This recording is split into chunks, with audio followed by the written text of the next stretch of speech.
Hi Jhansi, எப்படி homemade herbal beauty soap தயாரிப்பது?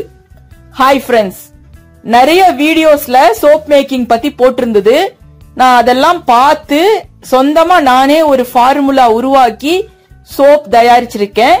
தயாரிச்சு அது 4 வீக்ஸ் யூஸ் பண்ணக்கூடாது அப்படின்னு சொன்னாங்க. சோ 4 வீக்ஸ் வச்சு யூஸ் பண்ணி பார்த்துட்டு தான் இந்த வீடியோவை நான் அப்லோட் பண்ணிருக்கேன்.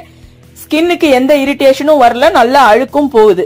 சோ இனி அந்த சோப்பு எப்படி தயாரிக்கிறதுன்னு பார்க்கலாம். ஒரு ஆச்சரியமான விஷயம் என்னன்னா, ஒரு கட்டி சோப் சாதாரணமா நம்ம வாங்குற மாதிரி உள்ள சைஸ்ல 10 ரூபாயில இருந்து 12 ரூபாய்க்குள்ள நம்ம தயார் பண்ணிட முடியும். நம்ம வீட்டுக்கு தேவையான சோப்பை நாமே தயார் பண்ணிட்டோம்னா நம்ம வீட்டு பட்ஜெட்ல கணிசமான அளவு குறைக்க முடியும். சோ இனி எப்படி அந்த சோப் தயாரிக்கிறது அப்படின்னு சொல்லி நான் ஸ்டெப் பை ஸ்டெப்பா எக்ஸ்பிளைன் பண்றேன். கடைசியில் அந்த சோப்பை யூஸ் பண்ணியும் காட்டுறேன். இப்ப நம்ம வீடியோக்குள்ள போலாம். அதுக்கு முன்னால நம்ம YouTube channel last chance subscribe பண்ணிட்டு அப்படியே பக்கத்துல இருக்கிற அந்த பெல் பட்டனையும் கிளிக் பண்ணிடுங்க. இப்போ நம்ம ஹெர்பல் பியூட்டி சோப் எப்படி செய்யறதுன்னு பார்க்கலாம். நான் இதுல 150 ml அதாவது 150 மில்லி தண்ணி எடுத்து வச்சிருக்கேன். இந்த தண்ணி அடுப்புல வச்சு பத்த வச்சிருக்கேன். இப்போ இதுல நம்ம பாத்தீங்கன்னா கொஞ்சம் வேப்பந்தலைய சேர்த்துக்கலாம். இது கிருமிகளை நீக்கும், குளுமை தரும் உடலுக்கு. அதுக்காக நம்ம சேர்க்கிறோம். இதுல ஒரு 2 பொருள் உங்கள்கிட்ட இல்லைன்னா சேர்க்காம கூட விடலாம், அதனால ஒன்னும் தப்பு இல்ல. அது கூடவே இந்த ரோஸ் பெட்டல்ஸ் சேர்க்கிறேன். சும்மா ஒரு கை காஞ்ச ரோஜா பூ அல்லது பச்சை ரோஜா பூ, ஏதாவது ஒரு ரோஜா பூ சேர்க்கிறோம். இந்த ரோஸ் பெட்டல்ஸ் ஸ்கின்னுக்கு சாஃப்ட்னஸ் கொடுக்கும், அதே சமயத்துல நல்ல க்ளோயிங்கும் கொடுக்கும். இது ரெண்டையும் ஆட் பண்ணி நம்ம பாயில் ஆகிற ஸ்டேஜ் வந்ததும் ஆஃப் பண்ணிடணும். ரொம்ப பாயில் ஆக விட்டோம்னா தண்ணி சுண்டி போயிடும். சோ ஒரே ஒரு கொதி வந்ததும் நம்ம ஆஃப் பண்ணிடலாம். இது ஆறுற வரைக்கும் நம்ம வெயிட் பண்ணணும், ஹீட்டா இருக்க கூடாது. அப்படியே நம்ம வச்சிடலாம், கொஞ்ச நேரத்துல அது ஆறிரும். இப்போ இது நல்ல கூலிங் ஆயிடுச்சு. நம்ம இதுல கொஞ்சம் ஆலுவேரா ஜெல்ல சேர்த்துக்கலாம். இந்த மாதிரி ஆலுவேரா பீஸ் இருந்ததுன்னா நீங்க ஆட் பண்ணிக்கலாம். கண்டிப்பா இதை ஆட் பண்ணணும்னு அவசியம் கிடையாது. இது எதுக்கு நம்ம ஆட் பண்றோம் அப்படின்னா, ஃபேஸ்ல சுருக்கம்லாம் வராது, அதே சமயத்துல பிம்பிள்ஸ் எல்லாம் இருந்தா போயிரும், புதுசாவும் பிம்பிள்ஸ் வராது. அதுக்காக நம்ம ஆட் பண்றோம். இத பாருங்க, 2 சைடு முள்ளு முள்ளா இருக்கு. அதை நம்ம கட் பண்ணிட்டு உள்ள இருந்து நம்ம ஜெல் எடுத்து ஆட் பண்ணிக்கலாம். கடையில வாங்குற ஜெல் எல்லாம் எப்படி இருக்கும்னு தெரியாது, அதனால நம்ம வீட்டுல கிடைச்சா ஆட் பண்ணலாம், இல்லைன்னா ஆட் பண்ணாம கூட விடலாம். இதெல்லாம் ஆப்ஷனல் ப்ராடக்ட்ஸ் தான். நமக்கு நல்ல ஒரு பியூட்டியும் நமக்கு ஹெல்த் கான்சியஸாவும் இருக்கும் இந்த சோப். அதுக்காக நம்ம இதெல்லாம் ஆட் பண்றோம். சோ இப்படி செய்யும் போது உள்ள ஜெல் கிடைக்கும். இந்த ஜெல்ல நம்ம இப்படியே எக்ஸ்ட்ராக்ட் பண்ணிக்கலாம். ஏதாவது ஒரு ஸ்பூன் வச்சு இத எக்ஸ்ட்ராக்ட் பண்ணி எடுத்து அந்த வாட்டர்ல நம்ம மிக்ஸ் பண்ணிக்கலாம். அவ்வளவுதாங்க, இதாங்க ஜெல்லு. எடுத்து இத அப்படியே எடுத்து இந்த தண்ணியில நம்ம ஆட் பண்ணிக்கலாம். சின்ன சின்ன பீஸா போட்டு ஆட் பண்ணி வச்சுக்கலாம். வச்சுட்டு நம்ம வடிகட்டிக்கலாம். இல்லைன்னா நம்ம இதை அரைச்சு கூட ஆட் பண்ணலாம். ரொம்ப குவான்டிட்டி கம்மியா இருக்கு பாருங்க, அதனால அரைச்சாலும் மிக்சிக்கு கூட பத்தாது. சோ இதுல வச்சு நம்ம நல்லா மிக்ஸ் பண்ணி நல்லா தேய்ச்சி வடிகட்டிட்டோம்னா அந்த சாறு பூரா இறங்கிரும். இத நம்ம நல்லா பிளெண்ட் பண்ணிக்கலாம். அந்த ஆலுவேரா ஜெல் எல்லாமே நசுங்குற மாதிரி பண்ணிக்கலாம். பண்ணிட்டு நம்ம இதை எடுத்து ஒரு ஓரமா வச்சிடலாம். பாத்தீங்கன்னா இதுல நான் காஸ்டிக் சோடா ஆட் பண்ணிருக்கேன். சோடியம் ஹைட்ராக்சைடு அப்படிங்கறதா காஸ்டிக் சோடா. இது 50 கிராம் எடுத்திருக்கேன். இந்த 50 கிராம் காஸ்டிக் சோடாவோட விலை 3 ரூபா 50 காசு. கெமிக்கல் கடையில கிடைக்கும். சோ இத நம்ம எடுத்து வச்சுக்கணும். எடுத்து வச்சுட்டு இதுல நம்ம கலந்து வச்ச லிக்விட ஆட் பண்ணோம். ஆட் பண்ணும்போது பாத்தீங்கன்னா இதுல இருந்து ஹீட் வெளியாகும். எக்ஸோதெர்மிக் ப்ராசஸ் நடக்கும். அப்படின்னா என்னன்னா, ஹீட் ஜெனரேட் ஆகும். கொஞ்சம் கொஞ்சமா நம்ம ஆட் பண்ணி மிக்ஸ் பண்ணிக்கலாம். இத நம்ம கையில தொடக்கூடாது, கிளவுஸ் போட்டு தொடலாம் அல்லது ஸ்பூன் மாதிரி ஏதாவது வச்சு தொடலாம். இப்ப நான் இந்த லிக்விட் ஆல்ரெடி நம்ம ப்ரிப்பேர் பண்ணி வச்ச லிக்விட ஒரு வடிகட்டியில வச்சு இதுக்குள்ள ஆட் பண்ண போறேன். கம்ப்ளீட்டா எல்லாத்தையுமே நம்ம ஊத்தி இத வச்சு நல்லா அழுத்தி விடலாம். அழுத்தி விடும்போது சாறு எல்லாமே இறங்கிரும், கம்ப்ளீட்டா ஆலுவேரா ஜூஸும் இறங்கிரும். இப்ப இத மட்டும் நம்ம நல்லா கலந்து விடலாம். கலந்து விடும்போது பாத்தீங்கன்னா லேசா வெது வெதுன்னு, ஆஹா நல்லா கொதிக்குது. பயங்கர ஹீட்டு, பாயிலிங் ஹீட் இருக்கு. புகை புகையா வருது, உங்களுக்கு தெரியும் நினைக்கிறேன்.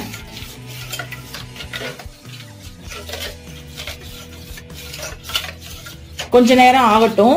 நல்லா கரைஞ்சிருச்சு. ஹீட் ஆறுற வரைக்கும் நம்ம வெயிட் பண்ணலாம். இதுல நான் 300 ml கோகனட் ஆயில் எடுத்து வச்சிருக்கேன். இப்போ நான் வந்து ஒரு அரை பீட்ரூட்டை மிக்சியில போட்டு அடிச்சு வச்சிருக்கேன். இது எதுக்காக ஆட் பண்றோம் அப்படின்னா கலருக்காக ஆட் பண்றோம். எல்லாமே நேச்சுரலா இருக்கணும் அப்படிங்கறதுக்காக வேண்டி நம்ம ஆட் பண்றோம். இப்போ இந்த மாதிரி ஒரு 7up பாட்டில் அல்லது ஏதாவது ஒரு பாட்டில் பாத்தீங்கன்னா கொஞ்சம் பிளாட்டா வரணும். அந்த மாதிரி பாட்டிலா பார்த்து நீங்க வந்து கட் பண்ணி வச்சுக்கோங்க. இதோட நான் வந்து இதை கட் பண்றேன்.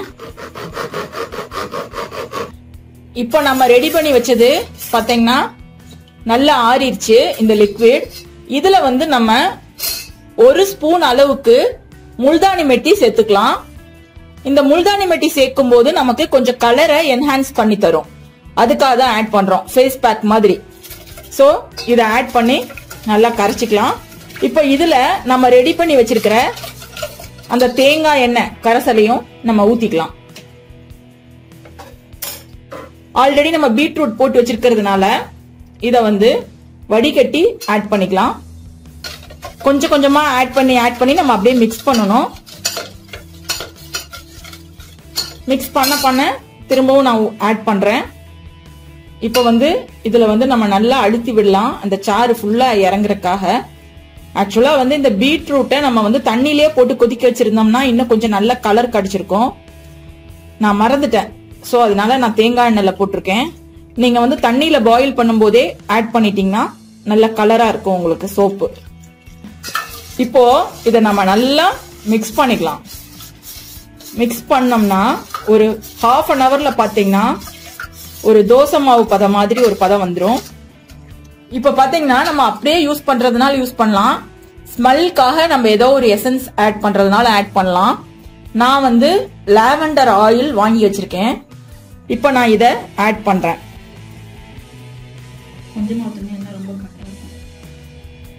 கொஞ்சமா ஆட் பண்ணா போதும். ஸ்மெல்லுக்காக நமக்கு எவ்வளவு ஸ்மெல் வேணுமோ அவ்வளவு ஆட் பண்ணிக்கலாம். சும்மா நான் 1 ஸ்பூன் அளவு தான் ஆட் பண்ணிருக்கேன். இதுவே நல்ல ஸ்மெல்லா இருக்கு. செம்ம ஸ்மெல். அடிக்கடி நான் நினைக்கிற ஒரு விஷயம் என்னன்னா வீடியோல ஸ்மெல்ல காட்ட முடியலையே, எப்ப அந்த டெக்னாலஜி வரும் அப்படின்னு நான் யோசிப்பேன். இப்போ நம்ம இந்த கரைசலை எடுத்து இந்த பாட்டிலுக்குள்ள ஊத்திக்கலாம்.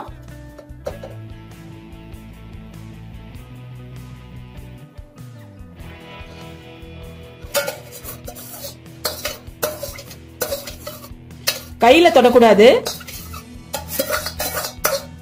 கையில தொட்டா அரிப்பு எடுத்துக்கும். சோ இது செட் ஆகுற வரைக்கும் நம்ம வெயிட் பண்ணணும். இது செட் ஆகிறதுக்கு பாத்தீங்கன்னா ஓவர் நைட் நீங்க விட வேண்டி இருக்கும்.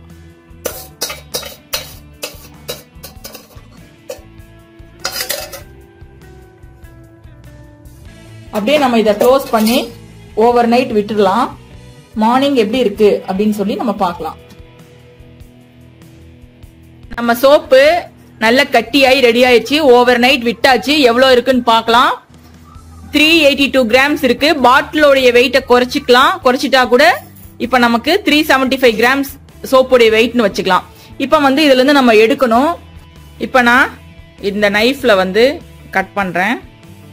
இப்போ அந்த பாட்டில நான் அப்படியே கட் பண்ணி விட்டுட்டேன். 2 பக்கமும் கட் பண்ணி விட்டு அழகா எடுத்துட்டேன் சோப்பை வெளியே. இப்ப வந்து இதை நம்ம வந்து துண்டு துண்டா போட்டுக்கலாம். இப்ப வந்து நான் 5 துண்டா போட போறேன். 5 துண்டா போட்டோம்னா ஒவ்வொரு துண்டும் கிட்டத்தட்ட பாத்தீங்கன்னா 75 கிராம் வரும். 75 கிராம் சோப்புடைய அடக்கம் வந்து 12 ரூபாய்க்குள்ளதான் நமக்கு வரும் இந்த மாதிரி தயாரிச்சோம்னா. ஆனா இதுல ஒரு விஷயம் என்னன்னா, இந்த மாதிரி சோப்பு செய்யும் போது நம்ம உடனே அதை பயன்படுத்தக்கூடாது. நீங்க வந்து கடையில வாங்குற சோப்புல நிறைய கெமிக்கல்ஸ் கலந்துருக்கும். நீங்க கடையில சோப்பு வாங்கினா அதுல படிச்சு பாருங்க இன்கிரிடியன்ஸ் லிஸ்ட்ல எவ்வளவு கெமிக்கல்ஸ் இருக்கு அப்படின்னு, அப்பதான் உங்களுக்கு புரியும். பட் இந்த சோப்புல நம்ம ஒரே ஒரு கெமிக்கல் தான் கலக்குறோம்.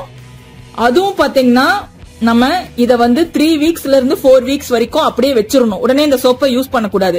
அப்படி நம்ம வச்சிட்டோம்னா அந்த கெமிக்கல்ஸ் உடைய பவர் போயிடும் நமக்கு. அப்ப பாத்தீங்கன்னா நமக்கு எந்த ஒரு ஸ்கின் ப்ராப்ளமும் வராது. மீதி எல்லாமே நம்ம ஹெர்பல் ப்ராடக்ட் தான் கலந்துருக்கோம். சோ இந்த ஹோம்மேட் ஹெர்பல் பியூட்டி சோப் எப்படி இருக்குன்னு பார்க்கலாம். இதை நான் இப்படியே கட் பண்றேன் கத்தியால. 5 பீஸா கட் பண்ணி எடுத்துக்கலாம்.